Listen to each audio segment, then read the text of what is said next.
നമസ്കാരം കൂട്ടുകാരെ.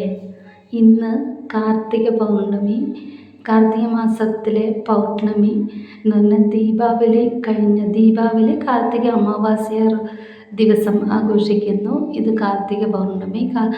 കുറച്ച് പേര് ഈ തെലുങ്കാനയിൽ കുറേ ആൾക്കാർ ദീപാവലി ആഘോഷിക്കുന്നു. ദീപാവലി ആഘോഷിക്കാത്ത ആൾക്കാർ കാർത്തിക പൗർണമി ആഘോഷിക്കുന്നു. എന്ന് പറഞ്ഞാൽ 15 ദിവസത്തെ വ്യത്യാസമേ വരുന്നുള്ളൂ. ഒന്ന് പൗർണമി, കാർത്തിക മാസത്തിലെ പൗർണമി, ദീപാവലി കാർത്തിക മാസത്തിലെ അമാവാസ്യ. ഇത് നോക്കിക്കഴിയുമ്പോൾ കുട്ടിയുടെ ഫ്രണ്ട് ബിട്ടുവിൻ്റെ വീട്ടിലുള്ള പൂജയാണ് കാർത്തിക പൗർണമി ദിവസം. ഞങ്ങൾ ഇന്ന് ഇവിടുത്തെ അടുത്തുള്ള സിങ്കോട്ടം എന്ന അമ്പലത്തിൽ പോകുവാൻ തീരുമാനിച്ചു. സിങ്കോട്ടം എന്ന് പറഞ്ഞ സ്ഥലപ്പേരാണ്. സിങ്കോട്ടത്തിലെ പ്രശസ്തമായ നരസിംഹസ്വാമി ക്ഷേത്രത്തിലേക്ക് പോകുന്ന വഴിയാണ് ഞാനും ഇമ്മക്കുട്ടിയുടെ ഡാഡിയും കൂടി. സിങ്കോട്ടം ഒരു നല്ല പ്രകൃതി രമണീയമായ സ്ഥലമാണ്.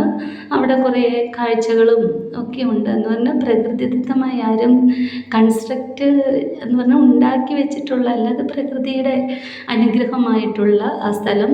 അവിടെയാണ് ഈ അമ്പലം നിർമ്മിച്ചിരിക്കുന്നത്, നരസിംഹസ്വാമി ക്ഷേത്രം. അങ്ങോട്ടേക്കുള്ള കാഴ്ചകളാണ് ഈ കാണുന്നത്.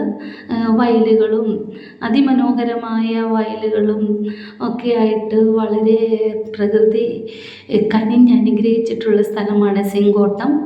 അങ്ങോട്ടേക്കുള്ള യാത്രയാണ്. എന്ന് പറഞ്ഞാൽ നമ്മുടെ കോടേര് തന്നെയുള്ള സ്ഥലമാണ്, ഇവിടെ അടുത്തുള്ളതാണ്. നമുക്കൊരു 5 മിനിറ്റ് പോലും യാത്രയില്ല. അങ്ങോട്ടേക്കാണ് ഞങ്ങൾ പോകുന്നത്. ഇന്ന് എന്തായാലും ആ കാഴ്ചകൾ എൻ്റെ കൂട്ടുകാരെയും കൂടെ കാണിക്കാമെന്ന് വിചാരിച്ചു. ഇത് സിങ്കോട്ടത്തിൽ അവിടെ 2 അമ്പലങ്ങളുണ്ട്. ഒന്ന് മാത്രമേ ഞങ്ങൾ ഇന്ന് ഇപ്രാവശ്യം വീഡിയോ എടുത്തുള്ളൂ. നല്ല മഴക്കാറൊക്കെ ഉണ്ടായിരുന്നു, അതുകൊണ്ട് ഇനി തിരിച്ചു പോകേണ്ടതായിട്ട് വരും. തിരിച്ചു പോകുന്ന വഴിക്ക് നമുക്ക് ഇങ്ങനെ കാട്ടുപന്നിയുടെയൊക്കെ ശല്യമുണ്ട്.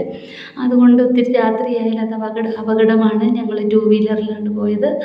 അതുകൊണ്ട് ഞങ്ങൾ പെട്ടെന്ന് തിരിച്ചു പോകുവാൻ വേണ്ടി നരസിംഹസ്വാമി ക്ഷേത്രത്തിൽ മാത്രമേ കയറിയുള്ളൂ. അമ്പലത്തിലെ കാഴ്ചകളിലേക്ക് എൻ്റെ കൂട്ടുകാരെ ഞാൻ ക്ഷണിക്കുന്നു.